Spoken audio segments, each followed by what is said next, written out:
Police pursuits used to be simple. You chased offenders until they crashed, ran out of gas, or surrendered. But in many jurisdictions, including Eugene, those days are over. Several years ago, we decided to restrict vehicle pursuits to only those offenses that would constitute violent felonies. That means offenders get a free pass. Yeah, look at that. Whoa! Unless police can snare them later by running their plates or by other means. It's one of the most restrictive policies in the state. And Chief Pete Kern says pursuits have dropped from around 25 a year to just 7 in 2015. Police pursuits aren't only hazardous to the offender and to the police officers, but they're also dangerous for the community. Stats from the FBI back him up.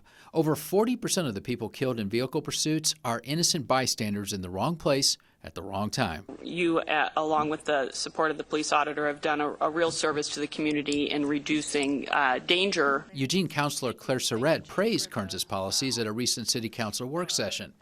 Then she added this little jab. It's too bad we can't get Springfield to adopt a similar policy so we won't have them chasing people into Eugene and crashing in front of businesses. But if Surratt is looking for an apology from Springfield Police Chief Tim Doney, she's not getting one soon. In Springfield, the way our pursuit policy currently stands, if you commit a traffic infraction or you're reasonably suspected of having committed a crime, we would pursue you. Doney says his officers are averaging about 2 chases a month.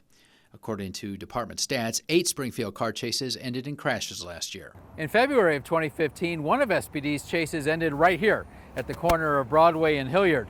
Now, nobody was hurt, but the damage to this flower bed enraged the owner. 3,000 bulbs, and it was a month away from being so beautiful. Then in May, an officer chased 30-year-old Anthony Alexander down Pioneer Parkway West. Speeds reached 100 miles an hour before they called off the pursuit. Then a few minutes later, Alexander hit this utility pole, killing him. All I saw was the back end of a car at about 90 degrees to the front end. I mean, it looked like it had just crunched right on top of itself. Then in October last year, SPD chased a driver through this Dairy Mart parking lot at Royal and Danable. That's 7 miles outside the Springfield city limits. They lost the driver, but eventually busted him 3 days later. You know, that was a Hollywood moment for sure. Spider-Man was pointing at him. Doney says officers are trained to use their discretion and to call off pursuits if conditions become unsafe. But he says both the public and his officers have a major problem with just letting offenders drive away. After all, who knows why they're eluding police in the first place? Maybe they have weapons in their trunk, or even worse, a kidnapping victim. To tell them to disengage in a pursuit, while in fact that may be very good in some circumstances, if the pursuit is that dangerous, it's counterintuitive. Still, Doney says he's in the process of reviewing the current policy and changes may be on the way. In the meantime, in Springfield, if you run, they will follow. Whoa, got some spike strips.